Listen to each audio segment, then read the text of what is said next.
E hoje nós temos um convidado especial aqui, o Dr. Fábio Luiz Tatucci.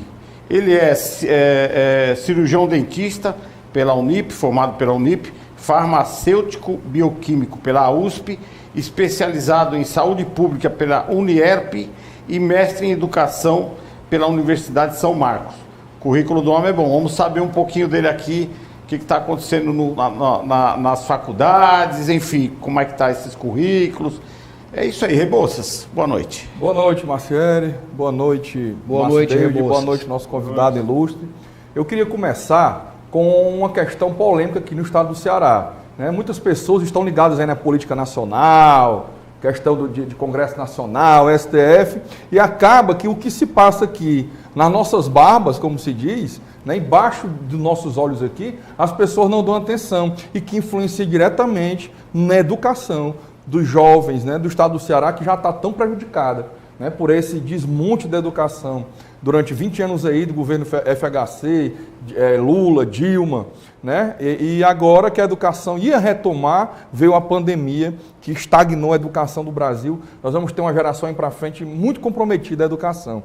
E agora, nós temos aqui um deputado estadual aqui do estado do Ceará, de nome Bruno Pedrosa, deputado estadual do Progressista, que quer simplesmente criar um projeto de lei, criou um projeto de lei, a PL 321/2021, deste ano, onde ele quer tornar obrigatório nas escolas estaduais, nas escolas do estado do Ceará, o ensino sobre a vida e história de Padre Cícero.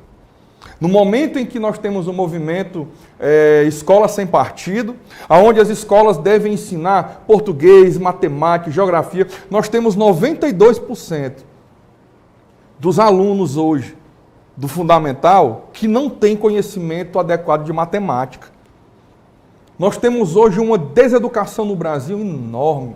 E aí me surge um deputado estadual com tanta coisa aí para fazer, que a função do deputado estadual qual é? Primeiro, fiscalizar os gastos e a probidade da administração executiva, ou seja, do governador do estado.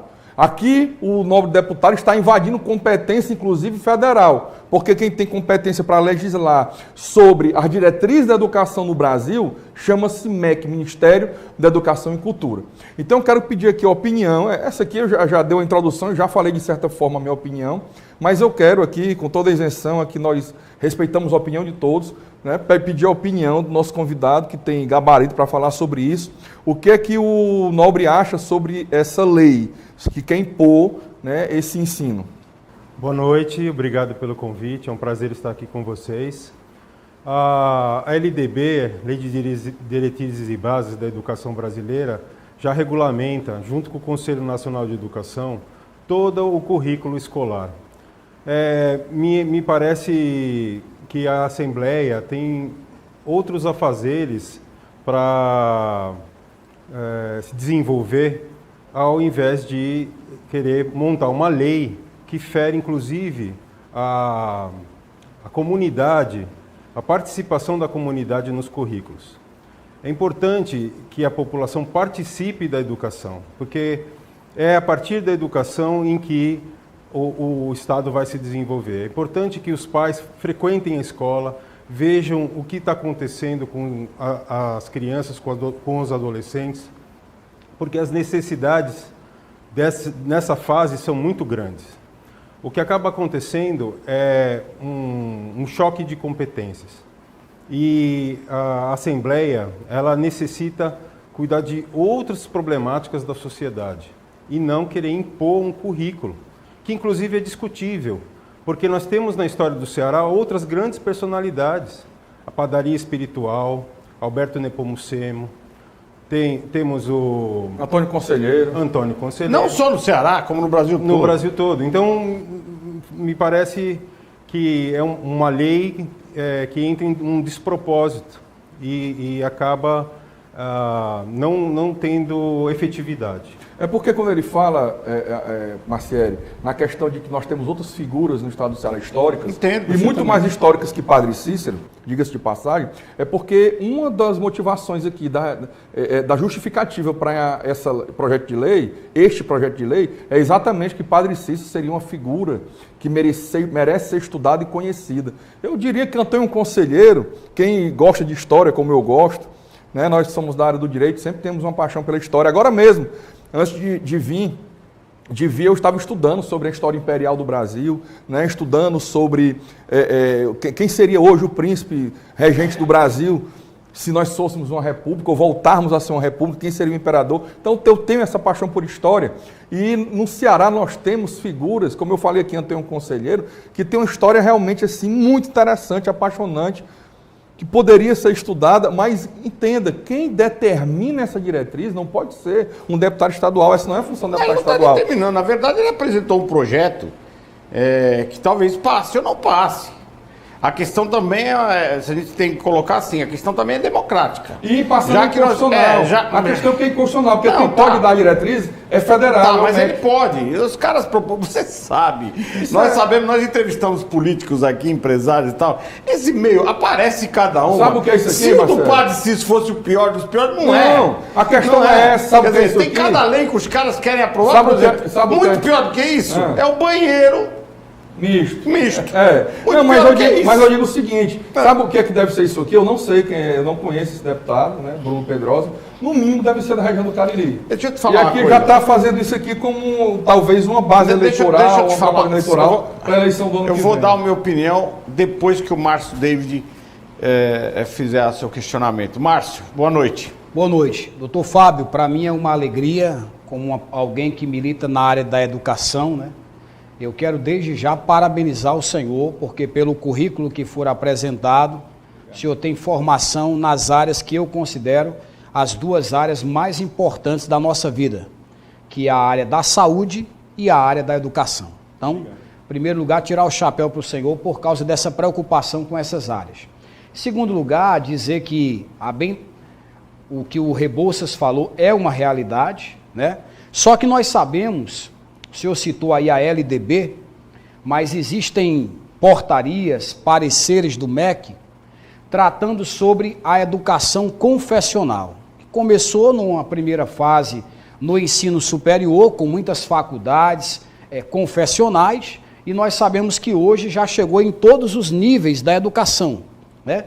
O problema que eu vejo aí, na fala do Rebouças, é que a partir do momento que é um projeto de lei que visa as escolas públicas, nós temos aí uma dificuldade que se a escola é pública, ela não pode, obviamente, ser confessional, né? Nós temos aí instituições, colégios de primeiro grau, segundo grau, ensino superior, ensino médio, confessionais, mas a grande maioria delas, eu posso dar um exemplo notório, pelo bom trabalho na área do ensino, que é a escola adventista.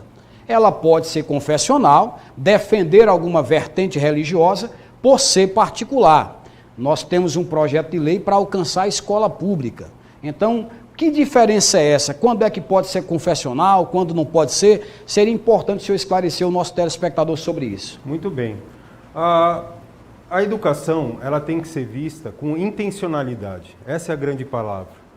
Hoje em dia, o acesso à informação é amplo, irrestrito, ilimitado. E globalizado. Globalizado. Crianças muito novas já conseguem assistir vídeos no YouTube, ter acesso acesso ao mundo. Conteúdo então, no mundo. No fundo, essa questão ficou para trás. Ela é um pouco desatualizada.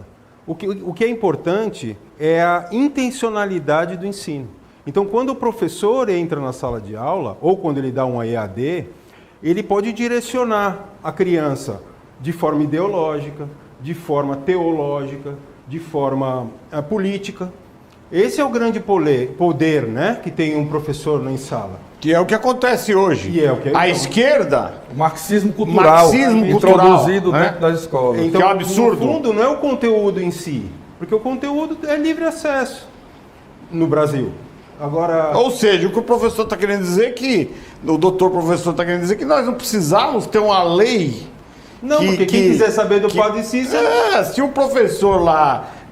ele acha relevante... ele vai falar... Aliás, Padre Cícero é uma coisa muito complexa, né, Rebouça? Porque nós temos dois lados da história de Padre Cícero, né? Eu não quero nem entrar no mérito. Eu acho que o deputado... Qual é o nome do deputado? Bruno Pedrosa. Ô, Bruno Pedrosa, eu acho que você está querendo link, cara. Eu acho que ele está querendo buscando mídia. Sabe, tá que nem aquele vereador lá que foi o Rambo do Ceará, que eu chamo, que foi lá para prender o Lázaro. Como é que é o nome do vereador? Eu não lembro o nome dele. Sabe, Espertou Alberto, foi lá prender o Lázaro em Goiás, carregando a arma. Pô, pendura uma melancia, vocês dois no pescoço, e vai passear na beira-mar, que vocês vão fazer sucesso, vocês vão ter link, pô. Você tá de brincadeira, você está de brincadeira. E o povo precisa entender e precisa pesquisar justamente o que esse povo, que esses caras querem. Para quem não tem acesso à internet... Vamos ser realistas. O que o inspetor foi lá fazer em Goiás? O que esse cara quer pôr É como o professor Fábio disse aqui, com muita propriedade. O ensino, ele é dirigido. Eu sou professor na sala de aula, eu dirijo da forma que eu quero meus alunos. Certeza. Né? Eu, quando dou aula de direito constitucional, quando dou aula de direito penal, entendeu? Eu introduzo, claro, tendo a ver com a matéria, o tema que eu quiser. Então, Rebouças, pegando esse gancho, você sabe que aqui ninguém é bobinho, tá?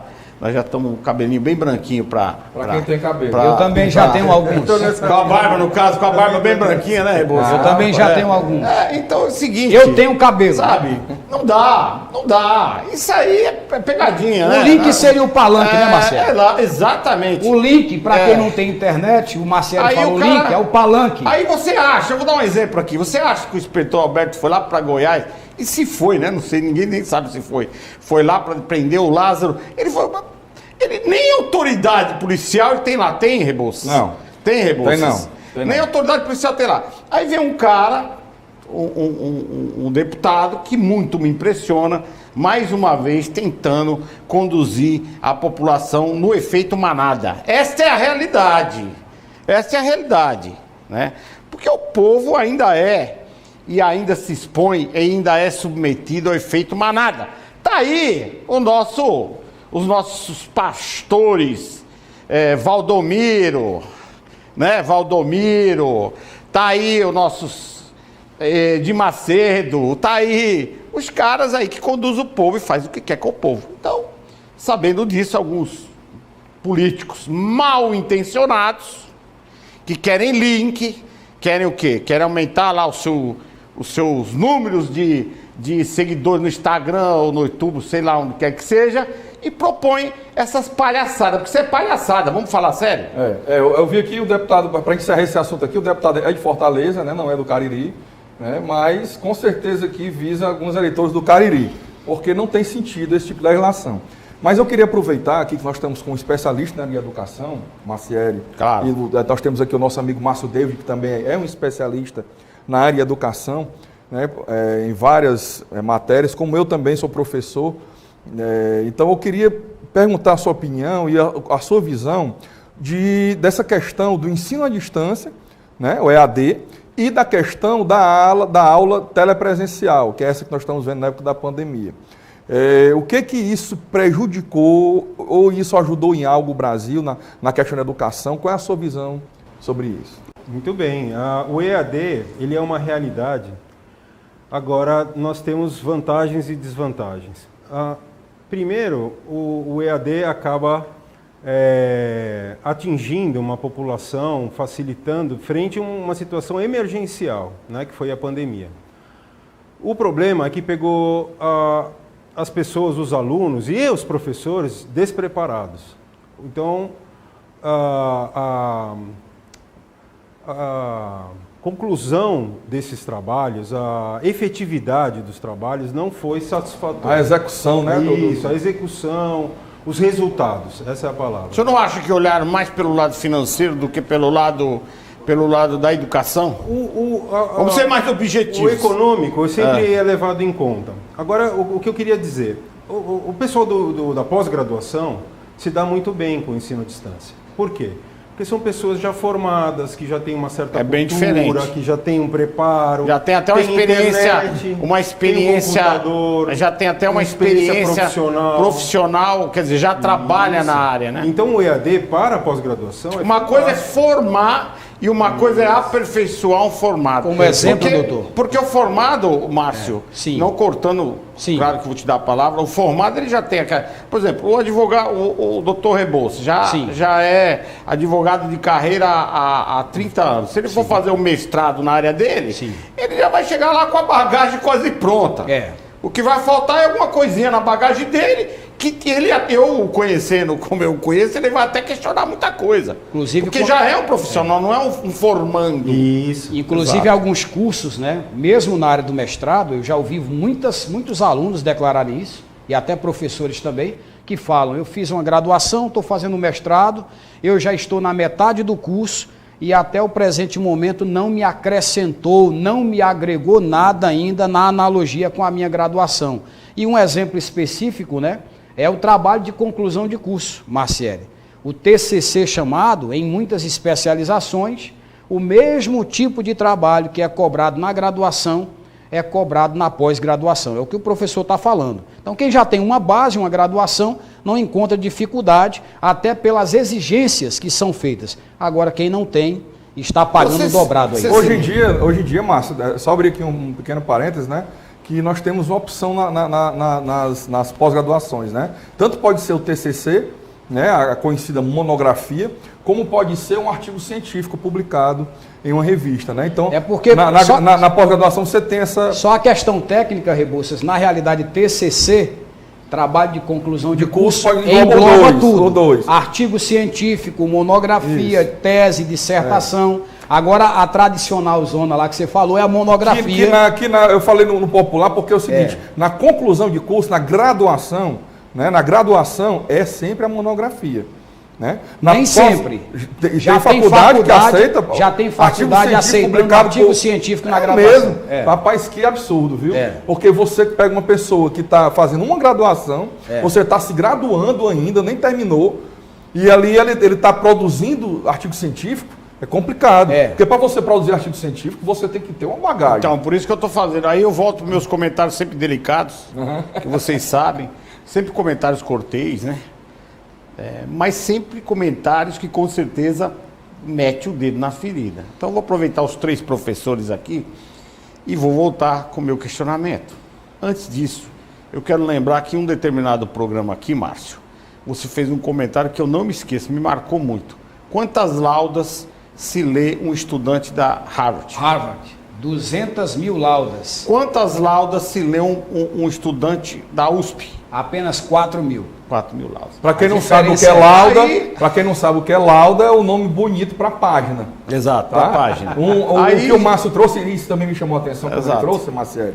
É por isso que é bom nós termos várias mentes, porque 200 mil páginas, um aluno da graduação está se graduando em Harvard, uma das melhores universidades do mundo. Imagina que ele já leu. Ele lê 200 mil páginas em média. Um da USP, de uma das melhores faculdades do Brasil, lê 4 mil. É uma defasagem de 196 mil páginas. Aí, já metendo o dedo na ferida, eu quero fazer a pergunta, principalmente, quero que o doutor comece respondendo o seguinte. Quando no início da sua... que eu até cortei, me desculpe, mas eu tenho que fazer algumas observações, porque o programa é isso, acertar as contas, né? Aí eu lhe pergunto, não precisaria observar isso melhor? O lado financeiro não fala mais alto? Porque agora é faculdade não sei do que, faculdade não sei do que, faculdade não sei do que, faculdade não sei do que. Está todo mundo na mesma faculdade. Aliás, alguns anos atrás eu dizia o seguinte, é o metro quadrado de aluguel mais caro do mundo. Porque você tem... Eu pago a faculdade do meu filho, é R$2.000 por mês. Então ele está lá em 1 metro quadrado, custa R$2.000. Quer dizer, para aprender o quê? Agora querem colocar essa questão da distância. Outra coisa, hein? Nós sabemos que não é o vosso caso, que a gente está vendo o seu currículo aqui, é muito preparado, né? Muito dinâmico, inclusive, o seu currículo, várias áreas, isso é bom porque traz muito conhecimento, você agrega conhecimento, eu também sou assim, também sou aquele cara que faço a leitura não sou tão estudioso assim, mas estudioso no seguinte, de leituras, de conhecimentos, A, B, C, D, de várias áreas. Visão holística, visão holística, visão holística. Eu quero levantar um ponto muito interessante. Nossa formação, como o nobre colega aqui disse, ela é de leitura, ela é livresca. Essa geração, ela tem uma formação visual. Como eles não leem, toda a informação que eles captam é através de vídeo. Escutando. Isso está modificando pegou, não pegou? A psicologia e a mente e a forma de raciocínio. Porque o nosso raciocínio se fundamenta na linguagem.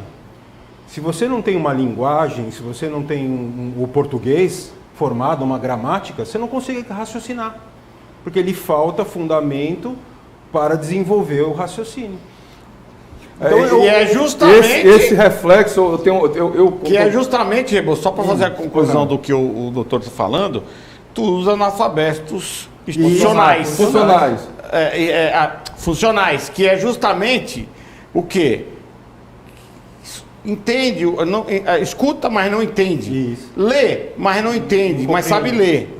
Ou seja, não compreende. Então o conceito de entendimento está muito distante do que ele está lendo ali, né? Não é porque o que é bacana, vocês estão em casa e não pode ninguém ter vergonha disso. Se algum desses senhores estão aqui, ou se alguém me questionar ou disser uma palavra que eu não entenda o que é, eu vou questioná-los. O que é isto? Isso não é vergonha para ninguém. Isso é sabedoria, isso é aprendizado. E nós estamos aqui a cada dia para aprender a cada dia mais. Verdade, com certeza. Verdade, e o Marcelo tocou aqui num ponto muito importante, a questão da leitura. Os argentinos brincam com os brasileiros, uma brincadeira pejorativa, dizendo que a quantidade que eles têm de livrarias em Buenos Aires, por exemplo, nós temos aqui de farmácias. E quando eu estive na Argentina, eu pude comprovar que é verdade. Enquanto que você anda um quarteirão e vê 2, 3 farmácias, uma ao lado da outra, de nomenclatura diferente, lá você encontra livrarias. Então, o costume de ler, né? E isso que o professor falou aqui, dessa questão de que essa juventude de hoje está se formando através do audiovisual e não da leitura, isso já gera problemas. Vamos lá. Quando todo mundo sabe que eu gosto muito de internet, das redes sociais. Menino da internet. Eu fico impressionado com a falta de zelo ou de conhecimento para escrever o português corretamente. Verdade. As pessoas escrevendo mim em lugar de mi. Pessoas que se dizem cultas, pessoas que no vídeo é linda, é bem vestida, tem dinheiro, mostra um casarão. Não, mas na internet só tem rico, bonito e inteligente. Escrevendo mim. Você já viu? Não, peraí, você. Tá entendendo? Você que no lugar de mim, escrevendo para mim fazer, em vez de eu fazer. Aí cabe a pergunta para o doutor Fábio se isso é falta de leitura ou não é, doutor? Sem dúvida, porque a escrita e a leitura são vinculadas, né?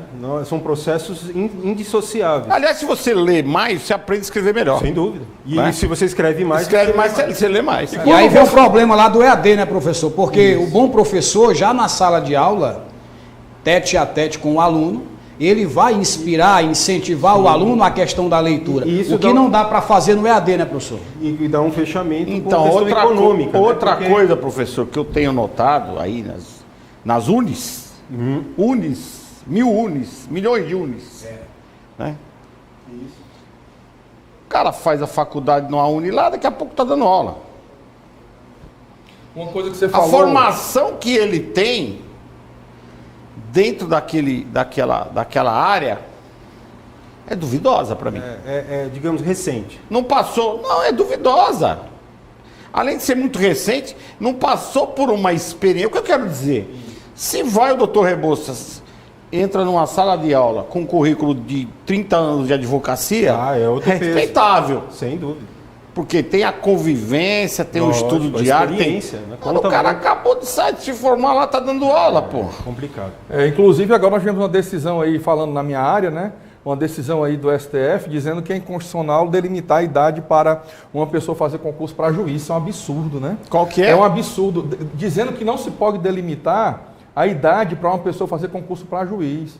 O STF decidiu agora que não pode ser delimitado, o que é um absurdo, porque aí você tem jovens saindo da faculdade, muitas vezes com 22, 23 anos de idade, e passando num concurso para juiz, e o cara com 23 anos de idade é juiz, vai decidir a vida de família sem nunca ter tido uma família. vai decidir vidas sobre pensão alimentícia, sobre visitação de pais e filhos, sem nunca ter tido um filho. Vai decidir sobre questões de emprego, sem nunca ter trabalhado. Foi logo ser juiz. Né? Se você for em alguns países muçulmanos, o cidadão, para ser juiz, ele tem que ter no mínimo 30 anos e ter sido casado uma vez e ter filhos. Isso é experiência de vida, não se aprende em faculdade. E a área do doutor Mas Fábio, aí já é homofobia, pô. E a área... Que é homofobia. O cara tem que ser casado e se o cara não gosta. Não, entenda. Viu, Rebouças? A experiência de vida, o exemplo que eu estou dando aqui é do país Você muçulmano. tá entendendo? É a experiência de vida. Você está entendendo onde eu quero levar o Rebouças, assunto? e um assunto aqui que tem a ver com a formação do doutor Fábio, que muito me preocupou, parecia que era uma resposta à necessidade pública da questão da pandemia, mas nós vimos aí muitas instituições, pelo menos o que me pareceu foi isso, abreviando ou acelerando a formação de muitos médicos, doutor, para colocar os médicos nos postos, nos hospitais. Será que isso também não pode preocupar a qualidade da formação desse médico? Sem dúvida, porque a grande questão é a profundidade do conhecimento. O que existe hoje no EAD, o que existe hoje na questão financeira, nessa multiplicação de instituições, é a questão da superficialidade. As pessoas conhecem muitos temas, mas superficialmente. Assiste um vídeo de 5 minutos, acha que é doutor na área. Resumindo, doutor Fábio, resumindo. Lá em São Paulo foi preso um indivíduo no hospital agora, está com um mês. Isso é todo porque dia. ele assistiu Grey's Anatomy, que é uma série que tem na internet, assistiu Grey's Anatomy, que é uma série sobre médico, e ele simplesmente comprou um jaleco, botou e foi para dentro da UTI e já tinha dado alta a 3 pacientes. Isso mesmo. Dentro da UTI, porque assistiu uma série e já se achava médico. Isso aí, voltando aqui, só para que o doutor estava dizendo o seguinte. Então lá, conclusão, estudo, na minha opinião. Estudo é aquele teórico, né? Depois o prático. Aí sim pode-se falar de formação.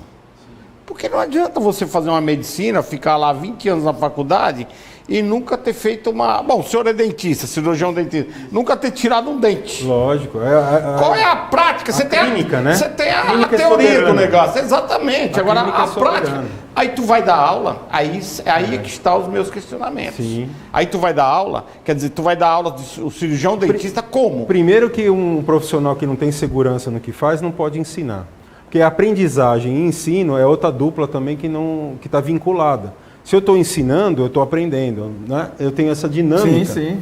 E os alunos são feras também em desmoralizar professor incompetente. Com certeza. Porque ali é uma selva a sala de aula. Com certeza. E principalmente de cursinho preparatório, que eu ministrei aula durante vários anos. Eu desafiei muitos professores meus. Qual é a função das faculdades à distância? É ensinar realmente ou é captar finanças? Essa é a questão, não vamos passar o pano aqui não. Se o formando em uma faculdade à distância, sem ter prática nenhuma, ele pode dar aula?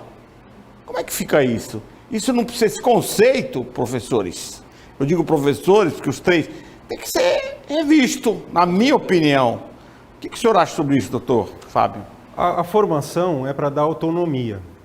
A autonomia é uma construção que se faz no tempo. Então, é impossível ser imediatista como que é a sociedade atualmente. A sociedade quer as coisas prontas, ela quer o resultado imediato. Fast food. Fast food do conhecimento. Não, o diploma virou um negócio. Pois é. É isso que eu estou falando, Márcio, professor. Mas você está me viciando no fast food e está me viciando na pipoquinha gostosa do micro-ondas. Márcio, fala sério, ninguém está fazendo circo aqui. Cara, o que está acontecendo com o nosso ensino é que está ficando um ensino RI. Tá um ensino, vocês estão morando junto, tá um ensino desqualificado. Delícia, Tá um ensino, uma delícia. Tá um ensino desqualificado. Tá um ensino onde o cara acaba uma faculdade, recebe o cartucho. Né? O canudo, aliás. Diploma, Cartucho canudo. não. O canudo. Hoje eu estou trocando. E o cartucho também Quer dizer, recebe o canudo lá e não sabe nada. Põe lá no seu consultório. Extrai o dente dele aqui. Ele vai chegar para você. Tu Fábio, qual é a ferramenta que eu uso? As faculdades, Marcelo. Eu vou defender o EAD daqui a pouco. As faculdades, Dom Márcio. Pode tentar defender, mas não vou vai defender. dar certo. Eu tenho razão para defender. O EAD... Ele tá defendendo a faculdade. O EAD não tem nada a ver, ou tem muito pouco a ver, com esse teleensino que está aí na pandemia. O EAD ele tem regras próprias, ele tem inclusive muito rígido para a questão da avaliação do aluno. Mas não estou seguindo, questão... Não tem, eu não conheço ninguém que esteja de EAD. As pessoas que eu conheço, os alunos de ensino fundamental, ou até mesmo de escola, geralmente em termos gerais, eles estão assistindo aulas telepresenciais. É totalmente diferente de AD. É câmera desligada, é aluno dormindo sem saber nem o que está se passando. Mas eu explico. Não, peraí. Mas antes de entrar nisso aí... Não, meu menino estava tendo uma aula e eu fui lá olhar, né? Aí, lá no computador a aula e tal, bacana. E no Zap. Ou seja, assistindo a aula aqui e no Zap. Quer dizer, cara... Tem que ter supervisão. É uma perda de tempo. Sério, posso defender o EAD? Ele está perdendo o tempo dele. Posso defender o EAD? Pode tentar defender, mas não vai conseguir. Sabe por quê, professor? O senhor que é o nosso convidado, nós sabemos que tem muita gente aí, nossos telespectadores, dependendo da área onde eles estão acompanhando o nosso programa, que o presencial é inviável, é praticamente impossível para eles. Então a gente tem que ter esse cuidado também. Nós estamos criticando o EAD, ou mesmo, qual a expressão que você usou, Rebus? Telepresencial. O telepresencial mal feito, mal realizado. Então a nossa experiência como professor e administrador de educação à distância, essa telepresencial é apenas parte do processo pedagógico. Infelizmente tem instituições que fazem disso todo o conteúdo programático do curso e realmente não tem qualidade. Mas nós temos instituições que dispõem de livros para os alunos, né? Atividades na plataforma que não tem como você estar com o computador, com a câmera desligada, porque se você não fizer a atividade, você não tem nota e você é reprovado naquela matéria. Agora, o EAD tem que ser bem feito. Se for bem feito, nunca será. É o meia boca para aquela pessoa que não tem como ter perto de si uma faculdade, um curso presencial. Mas, Márcio, não tem como. É um meia boca, mas se for bem feito, professor... O conceito que surgiu é o híbrido. Não, sim. O híbrido, professor, só para concluir, depois você vai fazer seus comentários. O que eu estava comentando aqui junto com o Rebouças não é o que o Márcio está dizendo. É totalmente contradiz. Eu não estou dizendo... O que nós colocamos aqui é o seguinte: se o professor está preparado para dar essa aula, primeiro ponto. Segundo ponto, se o aluno está preparado para receber essa aula. Terceiro ponto, qual é a qualidade? E nós não dissemos aqui em momento nenhum que não deve ter o ensino à distância. Ah, sim. Tá? Então vamos fazer uma correção. Sim. O ensino à distância é lógico, óbvio, com todos os provedores que nós temos de internet, de comunicação, como eu mesmo disse no início do programa, sim. Que hoje nós temos, se você quiser entrar numa sala de aula em Dubai, você entra. Agora, primeiro, qual é o interesse do aluno? Segundo, quem é o que está preparado para dar aula? Terceiro, qual é a faculdade? Essas uni, que estão... A maioria, mas vamos ser sinceros, professor, a maioria está aí para arrecadar dinheiro. Isso é verdade. Tá? Isso é verdade. Tem curso hoje, tem curso pela internet aí de tudo que você imaginar. É o famoso PPP. Papai pagou, passou, né? Supletivo do ensino médio em 30 dias. Exatamente. 3 anos... Você estuda 30 dias e sai com certificado de ensino médio. Então, como é que pode, professor? Nada. E aí? Sobre isso que eu estou falando. Agora, eu quero que o senhor deixe aqui uma opinião para o nosso público, não uma opinião vazia, uma opinião sincera de um programa como o nosso, para acertar as contas. Bom, tudo é um processo, né? A internet, ela é uma realidade e ela não está evoluindo junto com as pessoas. O ensino híbrido me parece que é o melhor caminho. Por quê? Porque você vai procurar o melhor dos dois mundos. Você vai aliar a questão presencial, por exemplo, nos cursos de saúde, né? Não é possível você aprender a extração de um dente sem realizar o procedimento. O farmacêutico tem que ir no laboratório, o médico tem que dissecar um cadáver.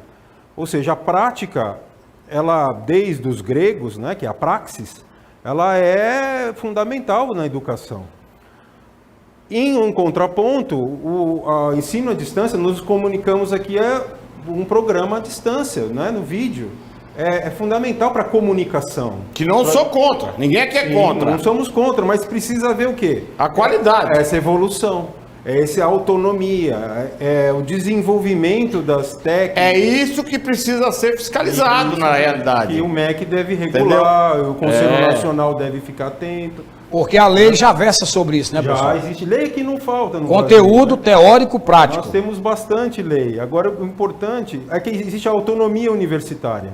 Então, a autonomia, as universidades, elas têm autonomia para implantar projetos, para tentar desenvolver o conhecimento. É que, na minha visão, existe um abismo de qualidade entre o ensino médio fundamental e algumas elites, né, culturais, intelectuais, em algumas universidades.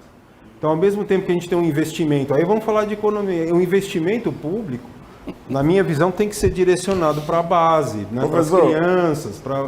E isso não é novidade. Saindo um pouco da universidade... Sem alicerce, não tem como vamos para o curso técnico. Tem curso técnico de eletricista. Como é que o cara vai fazer um ensino? O cara vai pegar no fio, vai tomar um choque e vai morrer. Para o país, o tá de brincadeira. Mas muitos já foram aprovados à distância. Sim, mas tá errado. Por incrível que pareça. Tá errado. Tá errado. É uma profissão de... Eu não estou falando de um curso universitário, não. Estou falando de curso técnico. É uma profissão de altíssimo risco. Porque é um curso totalmente prático. Macieri. Um curso de mecânica. Como é que um cara vai aprender a montar e desmontar um Maciel, e outra coisa, 6 cilindros pela televisão? E outra coisa, é que existe também um preconceito. Então no Brasil existe essa cultura do diploma, da graduação. E se relega em segundo plano, o curso técnico é profissionalizante, que para isso para mim é comparável. É fundamental. Para mim um curso técnico profissionalizante é comparável a um curso de universidade. Com certeza. Sim. Porque eu digo o seguinte, toda sociedade, ela precisa do mecânico, do eletricista, do encanador, do médico, do advogado, do dentista, do cabeleireiro, do sapateiro, do borracheiro e assim sucessivamente, porque é uma cadeia. Né? Muitos já foram equiparados. Então, para mim, não, eu equiparo todos. Sem exceção. Aliás, nós estávamos aqui nos bastidores conversando antes de iniciar o programa. Um Rábula, ele tem muito valor numa sociedade pelo seu conhecimento adquirido através da leitura. Autodidata, que ele está querendo falar, tá bom, pessoal? Talvez aquele pessoal que não tinha o ensino à distância, sim, certo? Sim. E aprendeu. Eu tenho meus tios, o meu pai, todos torneiro mecânico, meu pai mecânico. Como é que eles aprenderam? A vida os ensinou. Né? E são pessoas que, no que fazem, tem muita qualidade. E podem dar aula sobre aquilo. Então, é importante dizer isso. Né? Agora, precisa ter um professor de qualidade. Verdade. Precisa ter. É como nós dissemos, o curso técnico aqui de eletricista. Como é que você vai pegar um diploma? A primeira... Mas é aquilo que você falou, 4 mil volts, o cara vai encostar, você chegar perto, você morre eletrocutado. Vou dar um exemplo aqui do Brasil, que era para dar orgulho para o Brasil, né? O Nelson Piquet. O Nelson Piquet, tricampeão mundial de Fórmula 1, é um cara que ele, para começar a sair de casa, que o pai dele era muito rigoroso e tal, militar, ele tinha que ter uma finalidade para sair de casa. Ele começou a se inscrever em cursos técnicos. Tudo quanto é curso técnico que aparecia lá em Brasília, ele se inscrevia para poder sair de casa à noite e para um curso técnico. Foi quando ele conheceu o curso de mecânica.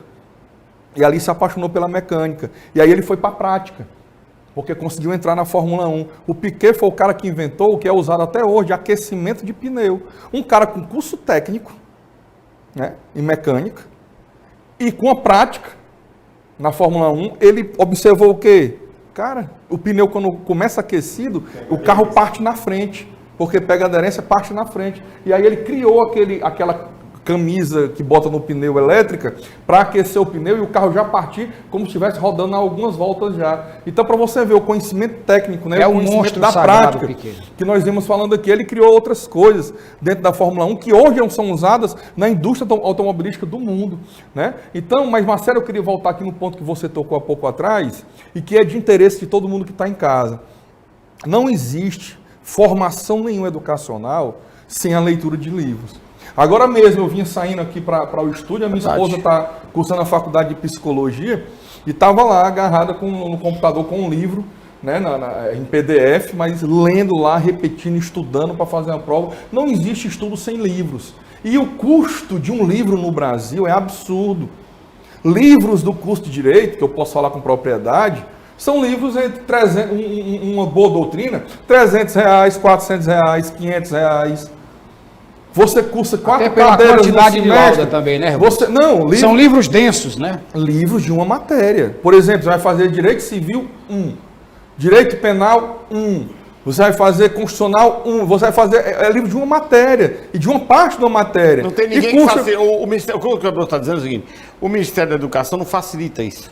Eu advoguei. Mas é o que o professor falou. Ao contrário. A autonomia universitária. Muitas universidades compreendem, têm sensibilidade para isso e enchem a plataforma dos alunos de PDF. Mas muitas ou algumas? Não, muitas. Eu conheço várias. Agora, é porque a área do Rebouças, realmente o curso de Direito, até o dia de hoje, continua sendo em todas as áreas um curso muito caro.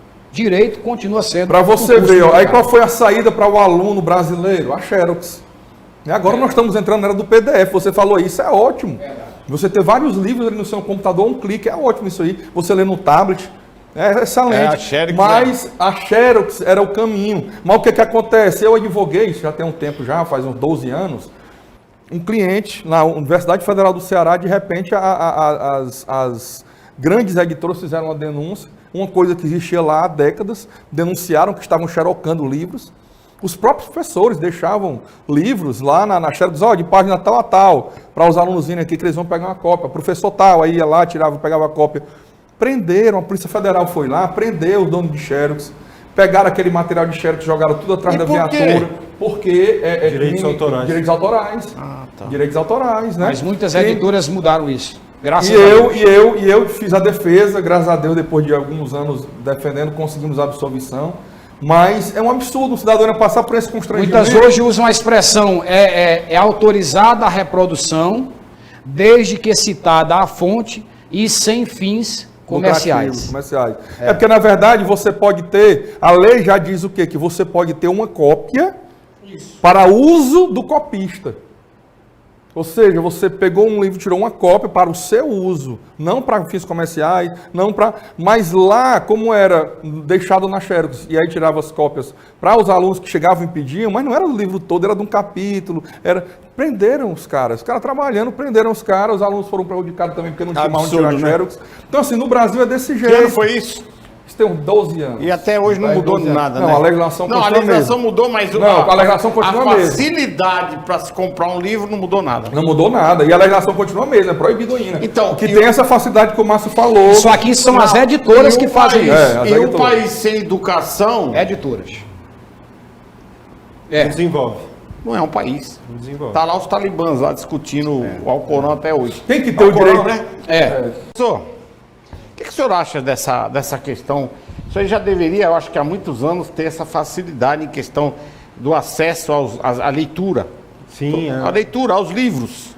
Hoje nós sabemos que tem internet, tem muita coisa na internet e tal. Mas eu acho que... Mas tem muita coisa ruim na internet também. E tem uma coisa também, né? Você pegar e ler no computador, eu acho chato, ó. Você pegar um livro e saborear um livro. Folhear. É uma questão de costume. A nossa geração é acostumada com o folhear, né? O folhear, né? Mas tudo vai redundar nisso aqui, porque ele tem a opção de imprimir. Só que tem custos também. O que o senhor acha dessa questão? O gostar de ler, o desenvolver o acesso começa na pequena infância. A criança que vê o exemplo dos pais ou vê o exemplo da professorinha da escola, que vai motivá-la a manipular o livro. Então, essa construção da formação educacional tem que se valorizar o ensino fundamental, infantil. Começa lá na base, quando a professorinha lá na escola faz o beabá e deixa as crianças manipularem o livro, e isso vai se consolidando no ensino médio. Ou seja, é um processo cultural, é um processo A minha pergunta foi dirigida na questão da facilidade de acesso ao livro. Primeiro que o aluno não quer, não tem interesse. Não é que não quer, também não tem dinheiro. Às vezes. Não tem dinheiro, dificulta. Então fica aquela espiral negativa. Né? Eu não consigo acesso. Não tem interesse porque o aluno brasileiro não é incentivado a ler. Desde pequeno. Ele prefere 1000 vezes um videogame do que um livro. Pergunta para um argentino se ele prefere um videogame ou um livro. Aí eu volto lá na fala do Macieri, que ele relembrou a questão de USP e Harvard. Se o estudante da USP lê 4.000 laudas durante um curso, isso significa que ele só está conseguindo ler por mês 80 páginas. É nada, 80 laudas. é nada. Agora, o estudante de Harvard, se você fizer o cálculo, em média lá um curso dura 5 anos, isso vai dar cerca de 4.000 laudas por mês. Aí você acha um absurdo, poxa vida, então ao dia ele lê mais de 100 laudas, isso mesmo.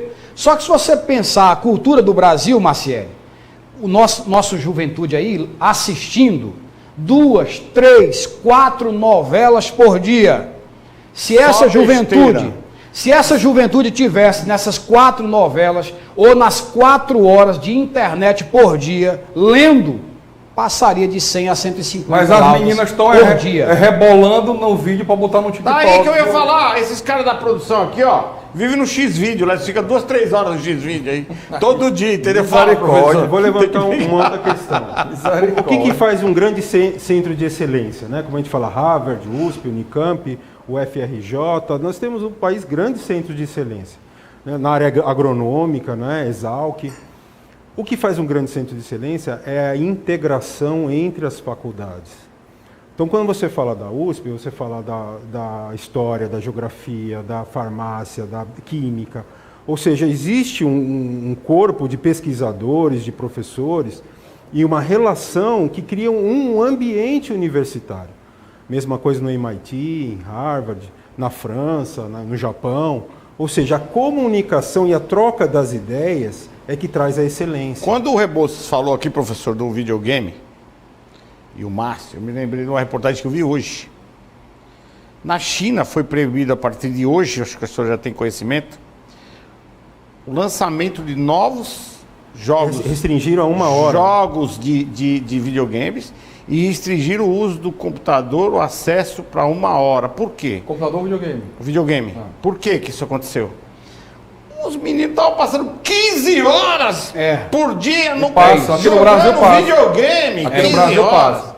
Pô, sacanagem. Quando eu falei do X-Vídeo aqui, eu vou fazer um comentário aqui. A gente brinca, mas é muito sério. Vocês sabiam que o X-Vídeo ele é mais acionado do que o Google? Pornografia, né? É um vício, é como cocaína. Sim, mas a pornografia ela causa o mesmo efeito no cérebro do ser humano que causa cocaína. Quando o Márcio fala das novelas, eu não consigo, eu particularmente, não sou melhor do que ninguém. Mas eu não consigo ver novela. Novela é um nó e uma vela na vida do cidadão. E eu não consigo ver o jornalismo, aquele jornalismo idiota, aquele jornalismo sanguinário, né? Aquele jornalismo besta também não consigo ver. Mas eu acho, olha só, eu acho a novela muito instrutiva e educativa. Sabe por quê? Sempre que alguém na sala liga a TV para ver a novela, eu corro para o quarto para ler um livro. Você sabe que a briga da minha mulher? Minha mulher gosta de novela mexicana. Aí é sarcástico. Espera o quê? Não, é brincadeira. Deixa eu dizer uma coisa aqui, já que nós estamos caminhando para o fim do programa. Tem um tema muito importante, que a cultura brasileira, a língua portuguesa, o vernáculo da língua portuguesa já é algo muito atacado. O português é uma das línguas mais difíceis do mundo. É comparável em dificuldade ao alemão. Né? Diferente do inglês, com a língua simplória. A língua portuguesa é linda, quando você aprende palavras como deblaterar, aprende palavras como parlapatão. Machado de Assis. Você aprende palavras que você pode usar de uma forma culta. Pneumo ultramicroscópio cossilico vulcanoconiose. A maior palavra da língua portuguesa. Que diabo é isso aí? Tem gente que acha que a maior palavra é paralelepípedo. Não, mas para continuar o raciocínio eu repito, pneumo ultramicroscópio cossilico vulcanoconiose. Doença causada pela inalação de poeira vulcânica. A maior palavra da língua portuguesa. É cultura esse programa. Então, o que acontece é o seguinte, aparece muito, Márcio e professor, desserviços da língua portuguesa. Eu estava vendo hoje, ele falou que na França, me lembrei, vi uma reportagem hoje, a França, que é um país de cultura altíssima, elevada, a França, é um país progressista. O que é um país progressista? Essas ideologias de gêneros, tudo lá é dado muita importância, mas a França proibiu esta semana qualquer ensino de linguagem neutra nas suas escolas ou em qualquer dependência de ensino francês. Que seria linguagem neutra? É o que querem introduzir agora, que estão introduzindo agora no Brasil, essa história. O governo do Ceará, inclusive, que não tem nada para resolver, né? Tá todo mundo rico no Ceará, tá todo mundo com saúde, segurança pública maravilhosa, a pior do Brasil é do Ceará. E aí o governador gastou um monte de dinheiro aí com o Ceará de todos.